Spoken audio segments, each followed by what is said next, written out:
할렐루야. 하나님의 은혜와 평강이 우리 새벽을 깨어 예배하시는 성도님들의 심령과 가정에 충만함을 소망합니다. 특별히 이 한 주간 우리가 영혼 구원과 성령 충만을 위해 기도할 때 주의 영으로 우리 심령이 충만할 뿐만 아니라 우리가 품은 태신자가 주의 그 은혜 가운데 결실케 됨을 믿습니다. 특별히 새생명 전도주일에 초청하여 함께 예배하면 큰 은혜가 되겠지만 그때가 아닐지라도 우리에게 품게 하신 그 영혼을 결국 잊지 않고 끝까지 기도하는 가운데 반드시 응답해 주시는 하나님의 은혜의 결실을 이루어갈 수 있는 우리 모두가 되기를 예수님의 이름으로 축원합니다. 예수님께서 승천하신 이후에 제자들은 말씀을 따라 예루살렘을 떠나지 않고 한 다락방에 모여서 성령의 충만함을 위해서 함께 기도합니다.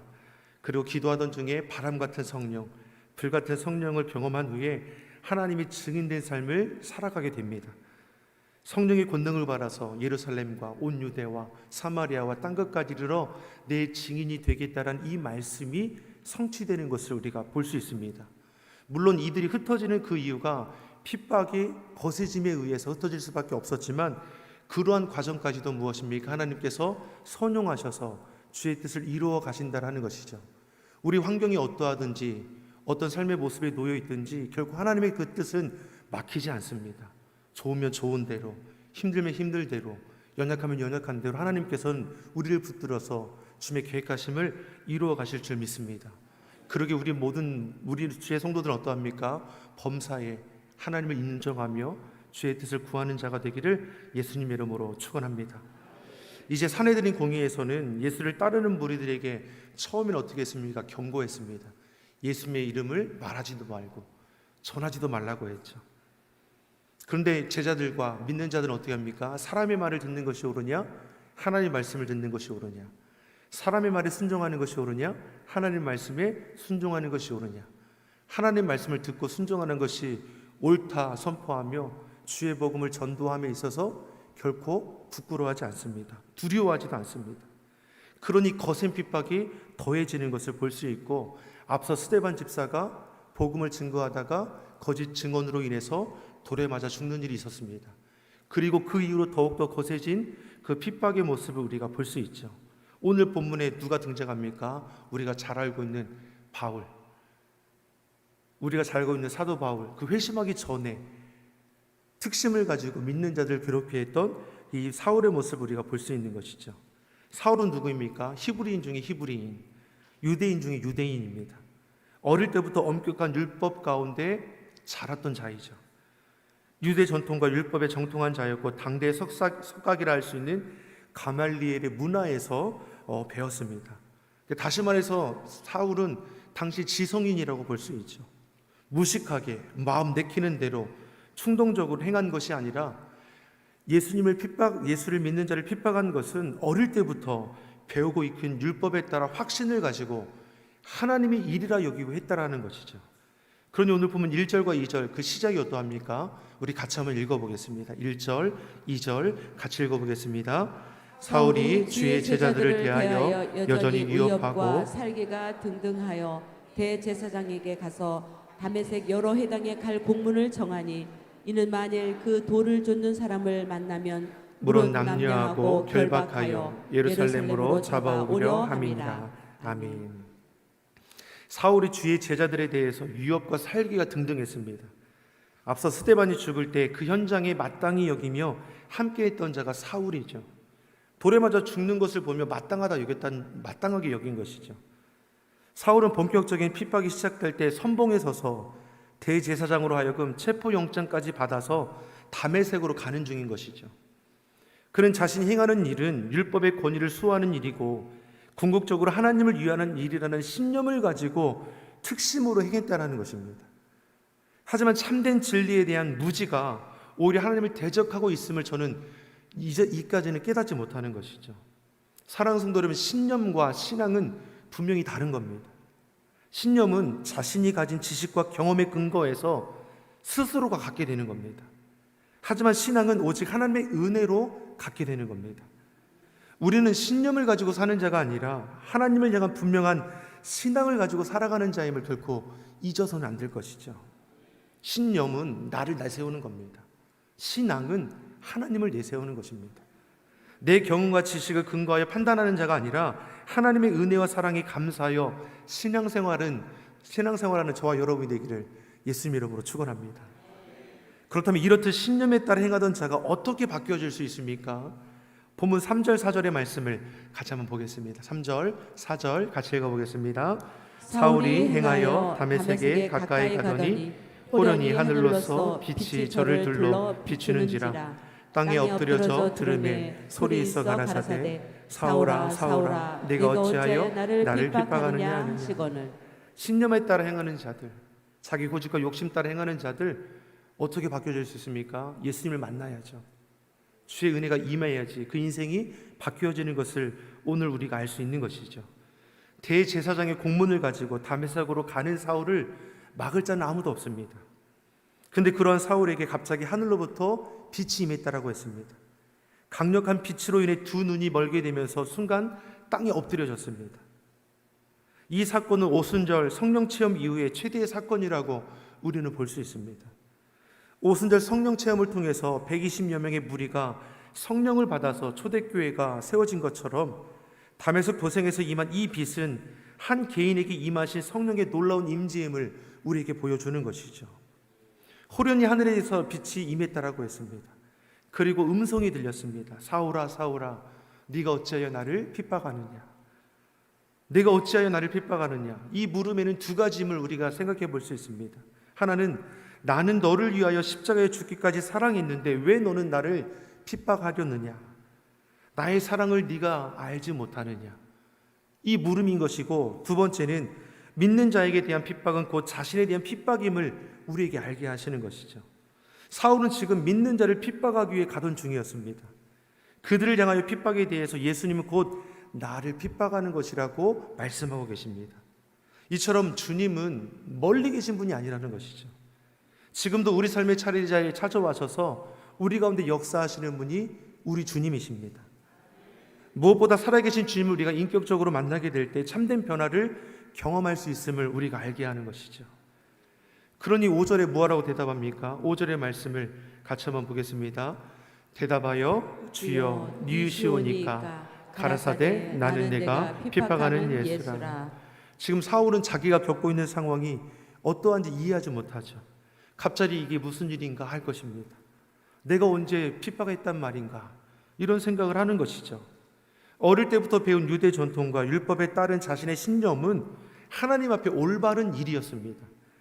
그런데 하늘로부터 왜 나를 핍박하느냐 음성이 들려오니 정신을 못 차리게 되는 것이죠.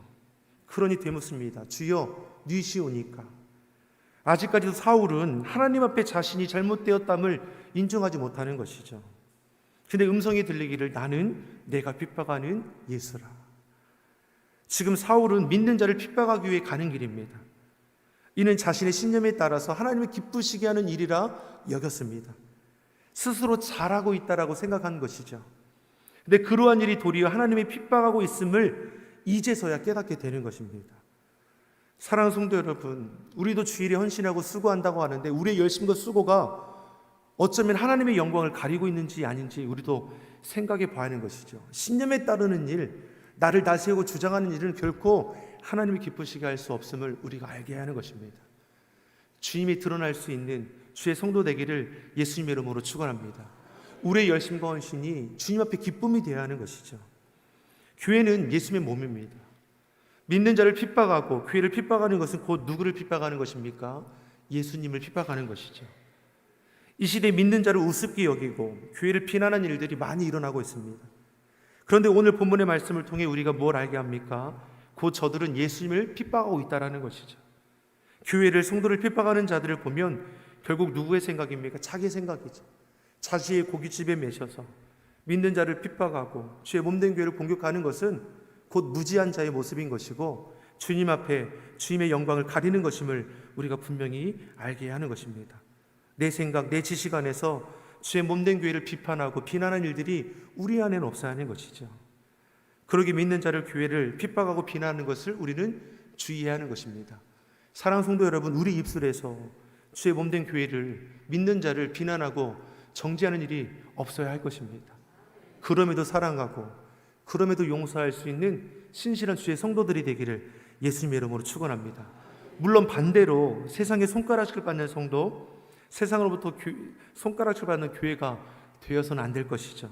우리 시온성 교회가 세상으로부터, 믿지 않는 자로부터 인정받는 신실한 주의 몸된 교회가 되기를 예수님의 이름으로 축원합니다. 사울은 자신의 열심이 오히려 하나님의 영광을 가리고 있다는 것을 알지 못했습니다. 그런데 빛으로 찾아오신 예수님을 만나면서 그 삶에 변화가 일어나기 시작합니다. 사울이 다메섹으로 내려갈 때는 예수 믿는 사람을 다 잡아서 예루살렘으로 끌고 갈 생각으로 그 유업과 살기가 등등했습니다. 그런데 빛 가운데 예수를 만난 후에는 두 눈이 보이지 않게 되자 다른 사람의 손에 이끌려서 다메섹 도상에 들어가게 되는 것이죠. 순식간에 너무나 다른 모습으로 바뀌어져 버렸습니다. 아무것도 볼 수 없는 상태에서 사울이 할 수 있는 것이 무엇입니까? 아니, 그 시간 속에서 무슨 생각을 하게 되었을까요? 9절의 말씀을 보면 3일 동안 식음을 전폐했다고 했습니다. 아무것도 먹지 못했습니다. 보이지도 않습니다. 사람의 손길에 이끌려 다닐 수밖에 없었습니다. 지금 사울은 어떠한 과정을 지금 겪고 있는 것입니까? 변화되기 위한 시간을 보내고 있는 것이죠. 고통의 시간일 수 있지만 이 3일의 시간을 통해 사울은 주의 복음 전하는 일꾼으로 바뀌어져 가고 있다는 것입니다. 3일이 지난 후에 하나님께서는 다메섹의 제자 아나니아를 사울에게 보내시는 것을 10절에 우리에게 말씀해 줍니다. 10절의 말씀을 같이 한번 읽어보겠습니다. 그때에 다메섹에 아니니라 하는 제자가 있더니 주께서 환상 중에 불러 가라사대 아나니아야 하시거늘 대답하되 주여 내가 여기 있나이다 하니. 아멘. 아나니아는 사울을 위해 하나님께서 다메섹에 예비해 두신 하나님의 사람입니다. 환상 중에 아나니아를 부르니 아나니아가 즉시로 내가 여기 있다 고백하죠. 언제든지 하나님의 말씀이 임하면 순종할 준비가 되어 있는 것 아나니아의 모습입니다. 저와 여러분의 모습도 이와 같길 간절히 소망합니다. 하나님이 우리 가운데 말씀해 주시죠. 주의 은혜를 더해 주실 때 우리 마음 가운데도 주여 내가 여기 있나이다. 그 믿음의 고백을 통해서 주의 말씀에 순종하며 행할 수 있는 저와 여러분이 되기를 예수님의 이름으로 축원합니다. 하나님께서는 아나니아에게 사울에게 찾아가라고 지금 말하는 것이죠. 즉시로 순종할 준비가 되어 있던 아나니아가 사울을 찾아가라는 그 말씀 앞에 하나님 앞에 묻는 것이 있죠. 13절 14절의 말씀입니다. 13절 14절의 말씀 같이 보겠습니다. 아나니아가 대답하여 주여 이 사람에게 대하여 내가 여러 사람에게 듣사온즉 그가 예루살렘에서 주의 성도에게 적지 않은 해를 끼쳤다 하더니 여기서도 주의 이름을 부르는 모든 자를 결박할 권세를 대제사장들에게 받았나이다 하거늘. 이미 사울에 대한 소문이 다 퍼져 있죠. 예수 믿는 자를 잡아가고 교회를 핍박하는 자 사울입니다. 다메섹에 오게 된 것도 예수 믿는 자를 핍박하기 위해 찾아온 것입니다. 그러기에 아나니아가 하나님 말씀 앞에 깜짝 놀라면서 되묻는 것이죠. 어찌 이와 같은 자를 만나게 하시는지 의아해하는 것입니다. 그런 아나니아에게 하나님께서는 사울을 향한 계획하심을 알게 하십니다. 15절 16절의 말씀을 같이 보겠습니다. 15절 16절 우리 같이 읽어보겠습니다. 주께서 가라사대 가라 이 사람은 내 이름을 이방인과 임금들과 이스라엘 자손들 앞에 전하기 위하여 택한 나의 그릇이라. 그가 내 이름을 위하여 해를 얼마나 받아야 할 것을 내가 그에게 보이리라 하시니. 아멘. 하나님께서는 아나니아에게 무엇을 깨닫게 하십니까? 사울은 하나님께서 택한 그릇이라는 것입니다. 사울은 하나님께서 이방인을 구원할 자로 택한 나의 그릇이고 나의 이름을 위하여 고난당함도 기뻐할 자임을 밝히 알게 하십니다. 그러니 아나니아 여러분 안심하고 저에게 안수하여 밝게 보게 한 후에 사울을 통해서 행하실 것에 대해 하나님께서는 분명히 알게 하시는 것이죠. 사랑하는 성도 여러분, 모든 일에 결코 우연이 없다라는 것을 우리는 기억해야 하는 것입니다.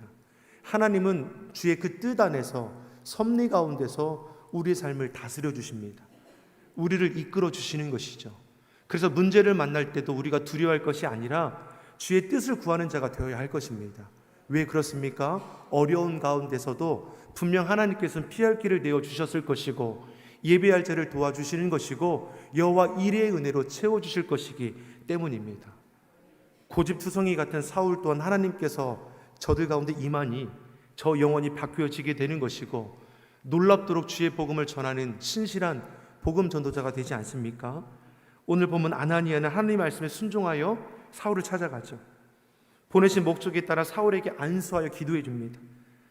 당신에게 나타났던 주 예수님이 나를 보내어 당신의 눈을 뜨게 하고 성령 충만하게 할 겁니다 하면서 안수하여 기도하는 것이죠.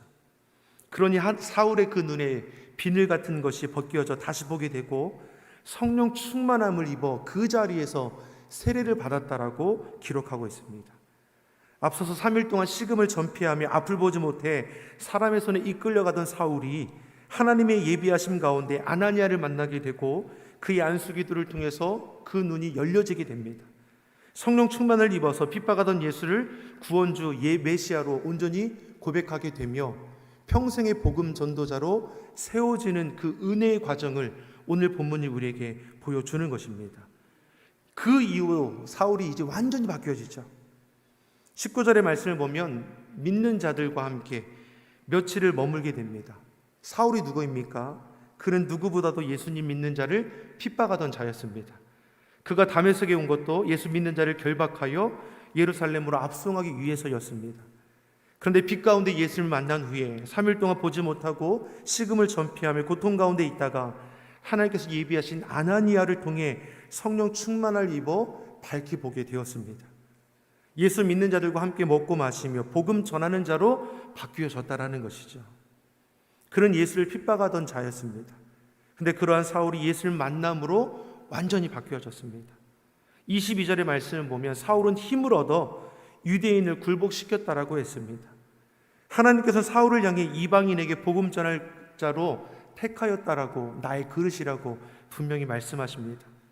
그리고 그러한 사울에게 하나님께서 사명 감당할 수 있도록 힘과 능력을 공급해 주시는 것이죠. 하나님의 사명을 허락하여 주시고 그 사명을 이룰 수 있도록 힘과 능력을 허락해 주셨다라는 것입니다. 사랑하는 성도 여러분, 저와 여러분에게 똑같습니다. 주께서 우리를 구원하여 주시고 자녀 삼아 주시고 우리에게 사명과 직분을 허락하지 않으셨습니까? 그 사명과 직분을 허락할 수 있도록 우리에게 그 사명을 온전히 감당할 수 있도록 힘도 능력도 공급해 주시는 분이 여호와 하나님이십니다. 우리가 할 것은 무엇입니까? 맡겨주신 그 사명에 우리가 순종함으로 열심을 다하는 것이죠.